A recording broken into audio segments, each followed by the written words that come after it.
Bonjour à tous, bonjour à toutes, bienvenue sur Tu joues ou quoi pour une nouvelle vidéo. Et aujourd'hui c'est une vidéo très spéciale puisque vous voyez je ne suis pas chez moi et je suis chez Jean-Marie Minguez.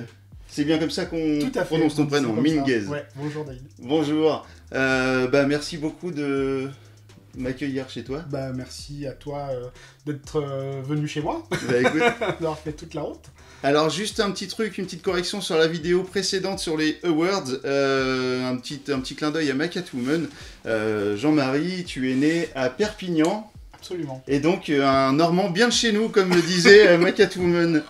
Exactement, oui, ça m'a fait sourire d'ailleurs quand j'ai vu la vidéo, parce que je me suis dit, quand ils vont entendre mon accent, ça va... C'est un petit accent du sud, mais ouais, en fait, voilà, sur internet, dans les illustrations, on ça le se voit sent pas. pas. Non, ça s'entend pas. Ça s'entend pas.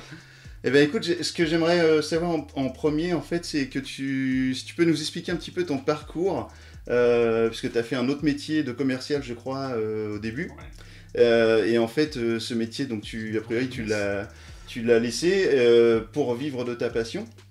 Ouais, alors en fait, effectivement, au niveau scolaire, moi j'ai fait plutôt des études de commerce, j'ai fait un BTS Action Commerciale, et donc j'étais en alternance, donc je travaillais chez Leroy Merlin. D'accord. Salle de bain, et des luminaires. Et du coup, donc je me suis très vite rendu compte que c'était pas pour moi, ou que j'étais pas fait pour ça. Et moi j'avais toujours le dessin comme passion, hein, donc après ça j'ai fait une courte formation en art graphique, donc plus axé PAO et communication institutionnelle. Et puis mon objectif ça a toujours été de faire de la bande dessinée. T'as eu bien fait. Peut-être, je sais pas. J'ose le croire. Mais... Et puis du coup, de fil en aiguille, j'ai commencé à travailler sur des projets. J'ai rencontré des scénaristes, puis des directeurs de collection. Et donc en 2000, donc je suis passé pro à temps plein en 2003. Avant ça, j'avais travaillé un petit peu comme web designer aussi, dans une boîte en Bretagne. Et puis donc j'ai eu un licenciement économique. Et là, je me suis dit, bon, c'est maintenant. C'est le moment ou jamais. Donc, du coup, je me suis lancé, je m'étais donné un an et demi pour signer un contrat. J'ai signé au bout d'un an, donc chez Soleil. D'accord. Donc pour le diptyque, le grimoire de Féerie. Une histoire en deux parties, avec Jean-Luc Quistin et François Debois au scénario.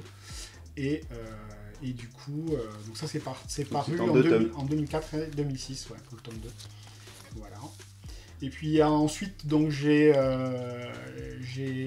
travaillé sur d'autres projets. Donc il y a eu un diptyque chez Le Lombard qui s'appelle Carabosse, qui est paru aussi en 2011 et 2012. Voilà, donc ça c'est étonnant.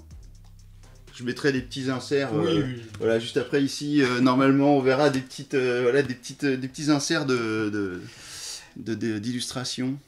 Et donc, en 2013 est paru Exil, donc, chez Vent d'Ouest, qui est donc un one-shot sur les émigrants de la guerre civile espagnole, et donc qui est basé sur l'histoire de mon grand-père. Sur l'histoire de ton grand-père. Voilà. Tout à fait. Et puis, entre-temps, au milieu de tout ça, tu as fait une rencontre. En 2009, fin 2009, je reçois un mail. Alors, non, il faut que je revienne un petit peu avant. J'avais acheté et regardé la mini-série Sherlock Holmes. Donc du studio Ghibli, le dessin animé avec où les personnages ont des têtes de chiens, tout ça. Ah oui. Voilà. Et donc j'avais regardé. Sherlock Holmes qui passait sur le club Dorothée. Peut-être, je sais plus. Oui, d'accord. Et donc c'était les 6 premiers épisodes étaient réalisés par Miyazaki. Et donc j'avais regardé cette série-là et quand j'ai fini, je me suis dit mince, j'ai jamais dessiné Sherlock Holmes. Du coup, j'ai fait un dessin de Sherlock Holmes, Watson, et en arrière-plan, quelqu'un qui était entre Moriarty et Jack l'Éventreur, quoi. Une espèce de personnage avec un chapeau de forme, un truc un petit peu impressionnant au niveau de l'image. Et je l'avais posté sur mon blog, c'était à l'époque des blogs, on avait encore ça et les gens y allaient encore. Et là, il y a quelqu'un l'a vu. Et donc, un jour, je reçois un mail d'un certain Bruno Catala. Et que je ne connaissais absolument pas à l'époque, je ne savais pas qui c'était. Et donc, il me dit, voilà, on cherche un illustrateur pour un jeu. Et donc, il m'envoie en fait, mon dessin avec le logo Mr. Jack posé dessus. Il me dit, c'est juste pour l'idée, c'est pas du tout, évidemment, quelque chose qu'on va utiliser tel quel, machin. Donc, voilà, on se met en contact, et puis, du coup, de fil en aiguille, on se met à travailler sur ce qui est devenu Mr. Jack Pocket. Donc, qui était mon tout premier jeu. Qui est juste au-dessus. Qui est juste ici. Voilà. Et donc, ça a été mon tout premier jeu de société, et donc avec Hurricane et Bruno Catala et Ludovic Maublanc. En fait, il y a eu donc Mr. Jack, il y a eu l'extension, ouais. Et après il y a eu Mr. Jack. Il y a eu Mr. Jack, d'accord. Voilà. Et après, il y a eu le Pocket, qui n'est pas une version petit format de Mr. Jack de base, mais qui est un nouveau jeu avec une nouvelle mécanique. Ouais, ouais. Parce que je dis ça parce qu'il y a quand même encore des gens qui pensent que Mr. Jack Pocket, c'est le Jack de base voyage. En voilà, on joue dans l'avion. C'est pas du tout le cas. C'est vraiment une nouvelle mécanique qui reprend comment dire, les concepts de Mr. Jack de base, mais qui les réadapte dans un format plus petit avec une mécanique différente. D'accord. Et donc voilà. Donc le premier travail d'illustration dans le jeu de société, c'est quand même avec un des plus grands. Ouais. Finalement, c'est un des plus grands auteurs de jeux de société, sûrement couronné de plus de succès. En tout cas, Bruno Catala, c'est juste la référence, une des grosses références du jeu de société, quoi. Suite à ton travail avec Bruno Catala sur Mr. Jack, tu as travaillé sur un deuxième jeu avec Hurricane, qui s'appelle donc Lady Alice. Lady Alice, ouais, tout à fait. Donc comment s'est passée la suite en fait? Est-ce que c'est la société qui a eu un coup de cœur, du coup, la société d'édition qui a eu un coup de cœur pour ton travail et qui t'a demandé d'illustrer leur prochain jeu, ou c'est alors là, pour l'auteur? faut leur poser la question. Je sais pas trop pourquoi ils sont revenus vers moi. Enfin, j'imagine que mon travail leur plaisait. En fait, quand je suis allé, donc quand Jack Pocket est sorti, donc c'était juste avant SN en 2010. De mémoire, j'ai joué à un prototype de ce qu'allait devenir Lady Alice. D'accord. Mais ça n'avait, en termes de thématique, rien à voir avec Lady Alice, en fait. Il y avait une sorte de... Il y avait toujours le système des carnets avec des pages qui tournent. Ouais. Et, mais c'était... je me souviens même plus qu'est-ce qu'il y avait comme thématique dessus. Pour mémoire, une histoire avec des fruits, des légumes, mais je suis même pas certain, en fait. Oui, d'ailleurs, je me souviens très bien qu'à l'époque, j'avais même pas très bien compris les règles, en fait. Donc c'était assez... ok. Et puis, l'année suivante, en fait, Bruno Catala est revenu vers moi en représentant de Hurricane, pour me dire, voilà, on voudrait faire ce jeu-là. Je pense que comme j'avais travaillé sur la thématique de Jack Pocket, ils avaient envie que je retravaille dessus, toujours avec cette thématique de Sherlock Holmes, en fait. Ouais, c'est ça, parce que c'est toujours une histoire un petit peu basée sur l'univers de Sherlock Holmes à Londres. Exactement. Et il avait peut-être aussi Bruno Catala, parce que là c'est un jeu de Ludovic Gaillard. Tout à fait, mais là il avait plus, Bruno Catala avait plus un rôle de chef de projet. Voilà, donc c'est lui qui dirigeait, qui coachait le truc. Mais qui a aidé au développement, mais c'est pas lui qui a créé le jeu, en fait, la mécanique. Mais il avait déjà aussi sûrement en tête l'idée de te faire travailler à nouveau sur son prochain projet, qui s'appelait Le Fantôme de l'Opéra, qui est juste derrière toi. Ici, donc là c'est effectivement de nouveau un jeu de Bruno Catala et Ludovic Maublanc, et en fait qui est une espèce de... Qui est sorti en 2013, 2012 celui-ci, 2013 l'autre. Ça doit être ça. Donc, Le Fantôme de l'Opéra, en fait, c'est une sorte de Jack Pocket en grand format. D'accord. C'est-à-dire que c'est de nouveau une course-poursuite entre Le Fantôme de l'Opéra et je sais plus si c'est des enquêteurs ou... Ouais, c'est ça. En fait, le but, c'est d'empêcher de faire fuir la cantatrice. Exactement. Qui prend peur au fur et à mesure du jeu et qui s'échappe de l'opéra. Et à partir du moment où elle est partie, eh bien, c'est fini, quoi. Exactement. Voilà, et en fait, c'est toujours un système de visible-invisible et d'élimination des suspects, d'innocentés. Oui, parce qu'on a aussi le système d'éclairage. Exactement. Alors, c'est plus des réverbères, on est dans une panne d'électricité. Pas une panne électrique dans l'opéra, mais on est vraiment basé sur le même système de jeu, mais avec un univers totalement différent. Mais du coup, on a le côté élimination des personnages les uns après les autres, un peu comme dans le Jack Pocket, Mhm. mais sur un grand format. Ok. Et quand tu travailles sur des jeux comme le Fantôme de l'Opéra, par exemple, ou Lady Alice, on te donne un cahier des charges, on te dit, voilà, je veux que ce soit dans tel style, ou on te donne des documents historiques sur tel ou tel...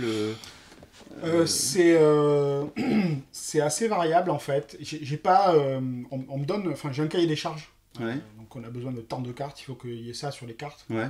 Ça, c'est au niveau matériel, mais au niveau de Voilà. vraiment de Du style, l'illustration du généralement style, je fais un essai au moins sur une carte ouais. Mhm. pour voir un peu ce que ça va donner en fait. Mhm. Et on ajuste par rapport à ça. Donc, D'accord. soit le brief est très clair et dans ce cas l'essai il est bon tout de suite, soit le brief est clair et je le comprends pas et ce qui Et peut ben, arriver, hein, bah, bien sûr. il n'y a pas de souci. Et parfois c'est le brief qui est pas forcément super évident et je pars dans une direction qui est pas forcément la bonne et du coup on rectifie. Tu vois, sur l'idéaliste par exemple, on a beaucoup discuté avec Bruno sur comment allait se présenter le plateau en fait. Ouais, le plateau, oui. Ouais, tout à fait. Hein. Et aussi d'ailleurs sur le Fantôme de l'Opéra. Sur le Fantôme de l'Opéra, à un moment, dans une discussion de travail avec Bruno, j'ai dit voilà, on a deux façons de représenter l'opéra. Mhm.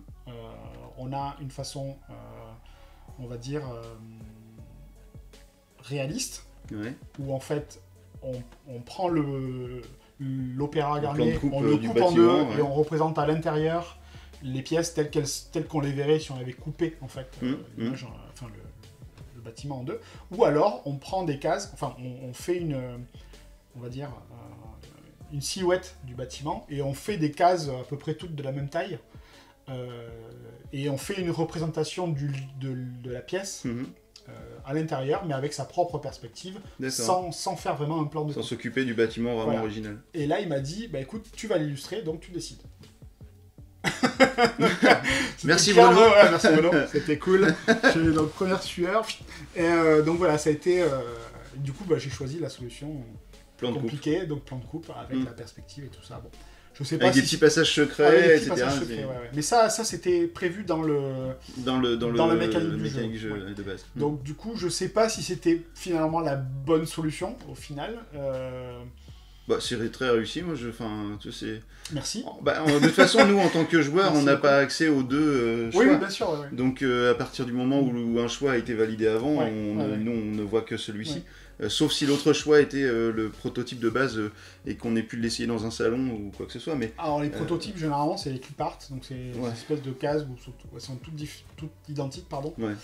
Enfin, le Prototype, c'est vraiment pour la mécanique, quoi. ouais, c'est vraiment que pour la mécanique. Il n'y a Mm. aucune thématique, Mm. généralement, Mm. ou très très peu, sur les protos. Donc, Mm. j'ai envie de dire, moins il y en a, mieux on se rend compte en fait de la mécanique. Ouais.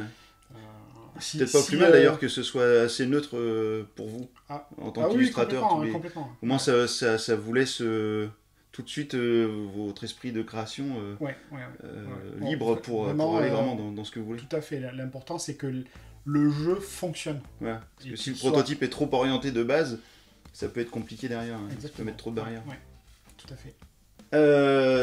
Donc Jean-Marie, tu as participé, enfin tu as collaboré pour la première fois de ce que j'en sais avec Serge Laget sur Mare Nostrum, Mare Nostrum. Mare Nostrum, qui est une réédition sortie chez Asynchrone d'un jeu qui était édité en 2003 à la Oui. base. Donc c'est ta première collaboration ou vous connaissiez déjà, vous aviez déjà travaillé ensemble? C'était notre première collaboration avec Serge, ouais. Donc ça c'était en 2015. 2015, ouais. Le jeu est paru en 2016. Ouais. Il y a eu un Kickstarter qui a été mis en place par Asynchrone et Academy Games. Et lui, il t'a comment vous vous êtes rencontrés? Enfin, il t'a Oula, sollicité c'était- comment? Ça a été suite à justement aux autres illustrations? Alors ça- là, pour le coup, Des BD, pas du tout. En fait, là, c'est pas venu de l'auteur, c'est vraiment venu de l'éditeur. D'accord. Et il n'est pas venu me chercher. Ok. Ce qui est très bien aussi, hein. Enfin, il n'y a pas de bonne ou de mauvaise méthode. Mhm. Là, ça a été... En fait, l'éditeur avait mis sur son site ou sur son blog, je sais pas, un appel à candidature. Comme un appel d'offres. Voilà, petit peu, ouais, exactement. En fait, il fallait, voilà, c'est pour illustrer un jeu, il faut une carte qui représentait, je crois, Cléopâtre à l'époque. Mhm. Ouais. et un devis pour tant de cartes, une boîte, machin. Enfin, voilà. Bon, alors. Et sans avoir de consignes particulières, non, juste ça. Juste voilà. Alors j'avais vu passer l'info, j'avais vaguement prêté attention, et justement j'ai reçu un message de Bruno Catala qui m'a envoyé le lien en me disant tiens, regarde. Et puis plusieurs mois plus tard, je reçois un appel de l'éditeur qui me dit Marie, est-ce que tu as envie d'illustrer Mare Nostrum Et donc on est parti quoi. Et alors du coup, on est parti à la base, il était question que du jeu de base. D'accord. Donc il y avait une vingtaine d'illustrations de cartes et la boîte, parce qu'en fait le plateau... la boîte qui est magnifique, hein, d'ailleurs, franchement, vraiment... Non mais c'est vrai, c'est pas parce qu'on est là ensemble, hein, c'est vraiment très très beau, quoi, c'est très réussi. Ben, merci. Et du coup, donc parce que en fait, le plateau était déjà illustré par une autre personne, j'ai oublié son nom, c'est écrit sur la règle du jeu.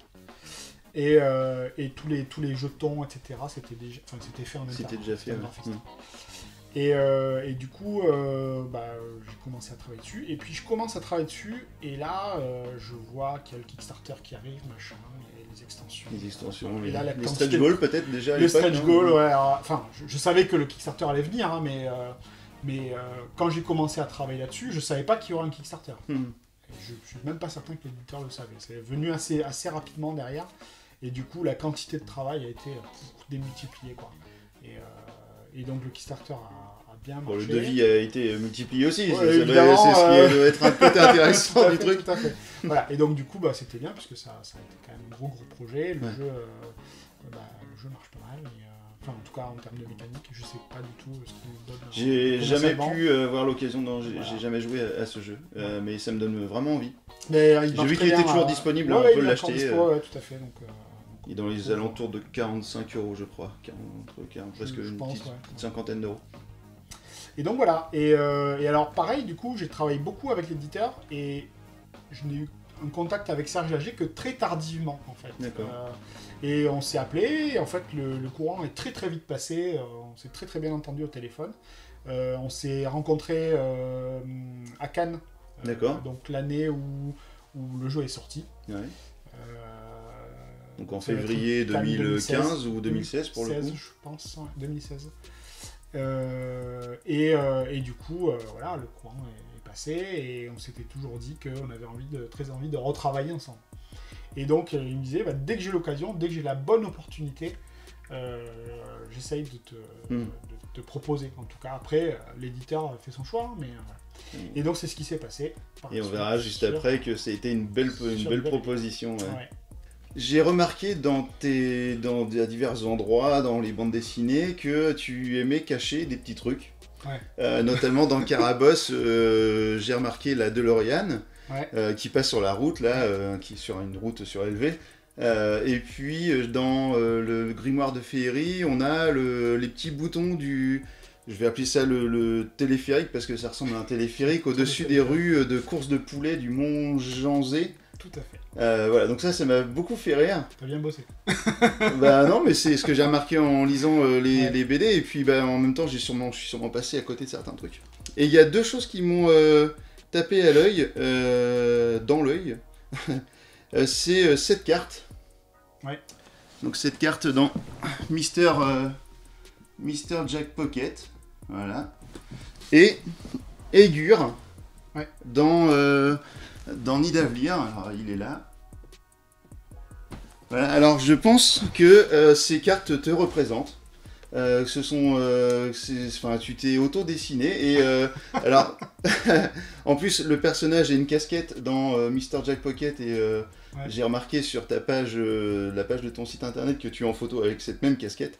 Enfin, en tout cas, une casquette qui ressemble beaucoup. Et en fait, Aigure m'a frappé, parce qu'en fait, j'ai trouvé aussi une ressemblance. Peut-être pas a priori, et je me suis et du coup j'ai lu la petite description de ce personnage, et on nous dit dans la description que ce personnage a un frère jumeau qui travaille secrètement la nuit. D'accord. Et je me suis demandé... je t'avoue que j'ai pas appris les backgrounds de personnages par cœur. Donc, non, mais en fait c'est ce qui est dit dans la boîte, dans le manuel de Nidavellir. Et c'est pour ça que tout à l'heure, quand je suis arrivé, que tu m'as fait visiter, je t'ai demandé si tu travaillais la nuit. Parce que pour moi, Ça m'arrive c'était de un moins en indice moins. caché. D'accord. C'était un indice caché sur le fait que ce soit toi, en fait. Ok, donc là il faut que je te dise oui ou non. Bah, sauf si tu veux garder le secret. Ah non, moi j'ai pas de secret à ce niveau-là. Donc, mon cher David, tu as tout faux. Et bien voilà, Je suis désolé. raté. Voilà, donc en fait, la carte de Jack Pocket, Ouais. il ne s'agit pas de moi, il s'agit... donc effectivement, c'est une des rares cartes qui a été inspirée par des personnages de la vraie vie. D'accord. En fait, il s'agit de Ludovic Maublanc. D'accord. Voilà. Donc effectivement, il y a 3-4 personnages comme ça de Jack Pocket qui sont basés sur... donc il y a Bruno Catala, il y a l'éditeur aussi, il y a donc Ludovic Maublanc. Et pour Nida Vellir, alors pour Aigur, ce n'est pas du tout moi non plus. Eh ben en fait, Il s'agit de mon ami Raja, D'accord. qui est aussi illustrateur de jeux, et que je salue d'ailleurs, au passage. Je te fais des bisous. Donc c'est un ami que j'ai illustré. Et par contre, ce qu'il faut savoir sur le Nida Vellir, c'est que tous les héros, à part les 5 frères Dwerg, sont basés sur des personnes de mon entourage. Et bien voilà les amis, la vidéo se termine ainsi, mais ce n'est pas fini. Vous retrouverez la deuxième partie de cette rencontre la semaine prochaine, ou en tout cas dans la prochaine vidéo. Je ne sais pas si c'est dans une semaine ou on verra bien. Mais en tout cas voilà, c'est une vidéo que j'ai choisi de faire en 2 parties, car elle faisait environ 40 minutes. Et je trouvais que c'était un poil long à regarder en une fois. Donc je me suis dit 2 épisodes, pourquoi pas, ça peut passer. Et surtout que la prochaine fois, les amis, vous allez retrouver les explications de Jean-Marie sur son travail sur Rapid City, sur surtout Nida Vellir, Thingvellir, et également quelques explications sur ses styles de dessin.